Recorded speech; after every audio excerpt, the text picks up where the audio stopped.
Oh, welcome to 23 Degrees Sideways, Coyote in the Highlands. We're still in the tent because it's still very windy and gusty this morning, and I want to talk a little bit about, this is a little bit more difficult thing to get into because we're going to talk about communication and intentional communities.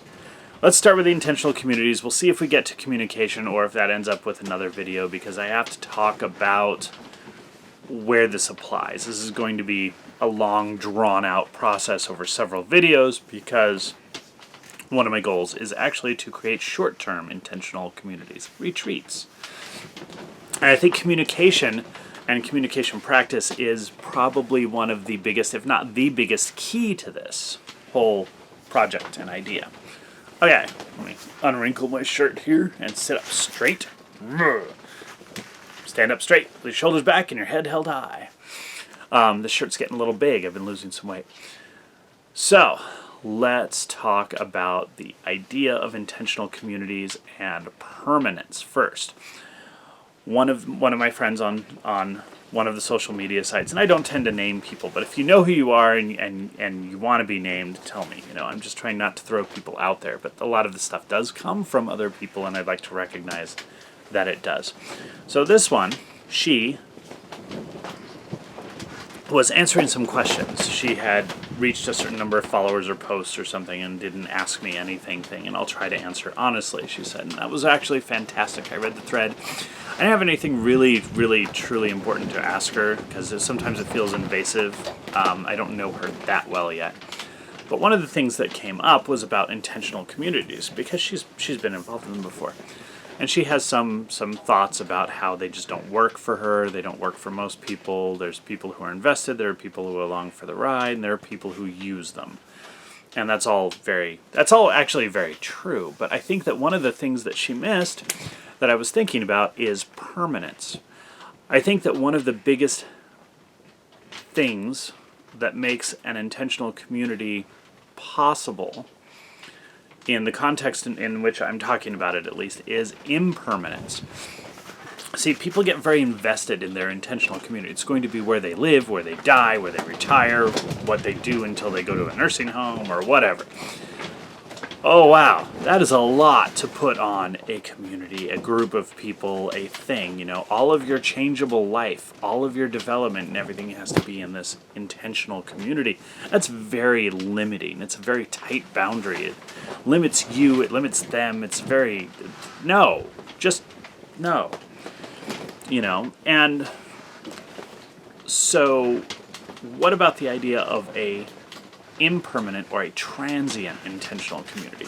Now, it's not going to be transient for everybody. It's not going to be impermanent for everybody. There will be people, who want to stay in a place for long, extended periods of time. And maybe it's a lifetime commitment, maybe it's not. But if you think about this, it actually works that way with a lot of monastic retreats and monasteries and you've got people who are there for a short period of time. You've got people who are there for a median length of time. And then you've got people who are there for years and years and years, decades. And they are all different people. It's useful to have some of those people who are going to stick around for a while because it helps things run. It helps you build traditions. It helps you maintain the structure, the physical structure, the roof, the water, the plumbing, the necessary costs. There's a flow to that, right? So if you're making retreats, let's say just casual healing retreats, some sort of lower cost, easier thing to deal with, like 5-bedroom houses scattered across various cities in the US, right? Or rural areas with 10 little cabins, little stuff, but you can go visit with a set of behavioral norms just to reframe and reprogram your stuff, right? Retreats. Well, the whole thing is those are intentional communities, but they're intentional communities for you for 3 days or 7 days or maybe 30 days. They're not for the next 10 to 20 years of your life. There might be people there who do spend 10 years of their life, running the house, managing the infrastructure and stuff, and that's incredibly useful. And what you have to do is not let not let it become a case where they become tin pot dictators. This is one of the structural things, and I'm going to be blunt about it because it's a problem with intentional communities. I have been in Zen-Dixon communes before, and temporary intentional communities like music festivals. Working a music festival, the volunteer and staff group is a small transient intentional community. It is. Something like there's some events I do every year out in the middle of nowhere, various places in the country where you do some stuff. Okay, I don't talk about it a whole lot because a lot of people don't like the nature of the stuff. It's just competitive. It's a little bit of competitive running and exercise and stuff. It's a temporary, intentional community. There's a set of rules and expectations and behaviors, and they kind of evolve, and they're semi-anarchic.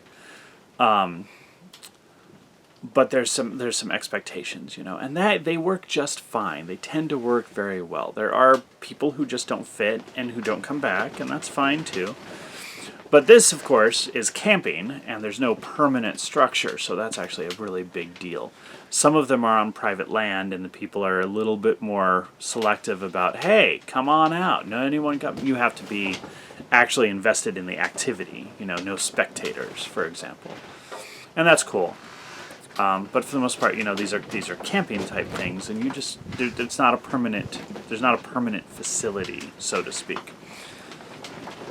The closest we have at the one up north of me is actually a cleared road. That's like the closest thing we have to actual permanence. Now, there's some barrels. There's some smoker barrels that are left out there all year. So there's that. Whatever. So thinking about this, with an intentional community, transience is an important part. Okay, and you can make it 100% transient. You just have to have some sort of structure that maintains ownership or control of the necessary facilities, whatever they are. For example, up here, I'm on 40 acres, and I would like to have some of that. I need to have a little bit of infrastructure and stuff. Well, I don't need to be here. Just don't burn it down, right? Treat it nicely. There's stuff like that. But someone has to own the land. So there's that. These are details. But think about the intentional community concept in terms of nomadism.